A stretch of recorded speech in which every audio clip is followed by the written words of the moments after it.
My name is Mwai, and again, it gives me great pleasure to just spend a few moments just giving you words of wisdom from the Holy Scriptures. And I want to challenge you on something that I believe is very important, and that is how to master at least one thing in life. You know, many of us, we do many things, and majority of us are jack of all trades. You know, people do this, people do that, especially when it comes to our giftings, our talents, or maybe in our careers, or even in business.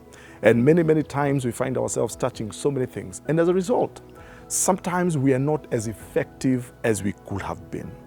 Sometimes we spread ourselves too thin to be effective anywhere. But I want to just encourage you, the older you get, the more experienced you are in life, you must learn to master at least one thing, or at least two things to the most, you know, so that you can be able to master them and become an expert in those things. So that you can become a reference point that if people wanted to find out about this one thing, they can actually come to you. And when you do that, your life becomes more fulfilling and more meaningful and more impactful.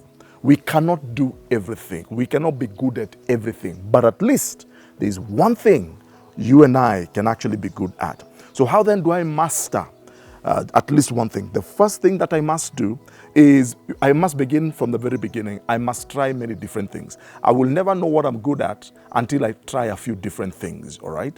And I need to be able to explore opportunities. Don't be somebody who is locked in and so closed in that you don't try different things. And life will always give you opportunity to try different things. And it's a good thing for you. Try that thing, try the other, try that skill, try that sport, try different things, all right? But and as you do so, you are exploring your potentials, your possibilities. There's some things you will try and you will discover you're very good at them. There's some things you will also try and you'll discover you're not very good at them. The other things you will try and you'll even discover that you don't even like them, all right? But you will never know until you have tried. There is nothing wrong with trying and attempting different things. But then the second thing, you must move on from there, from trying different things, many different things. You must progressively learn to narrow down to a few things that you're actually good at.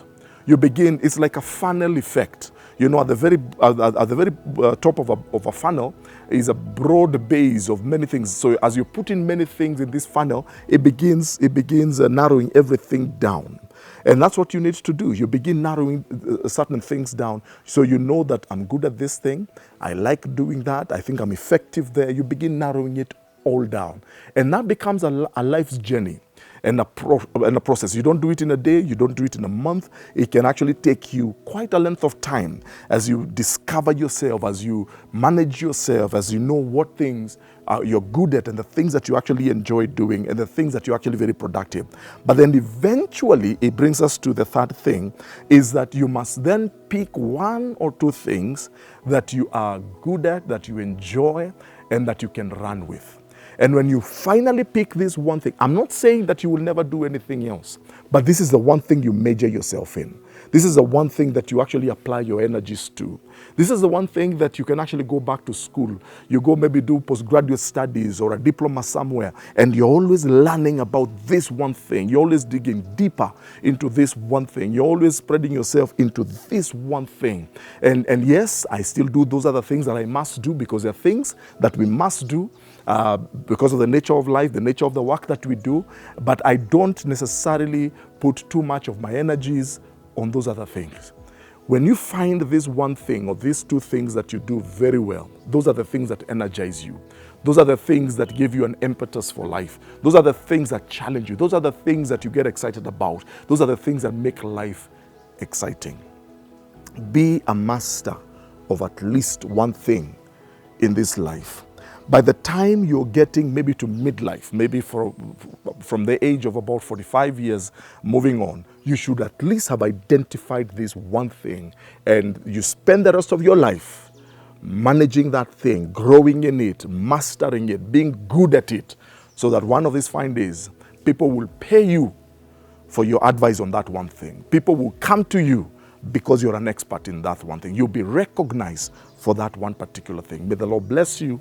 And I ask you, please spread this message, share it, with other friends. Tell somebody else about it. Until next time, may the Lord bless you.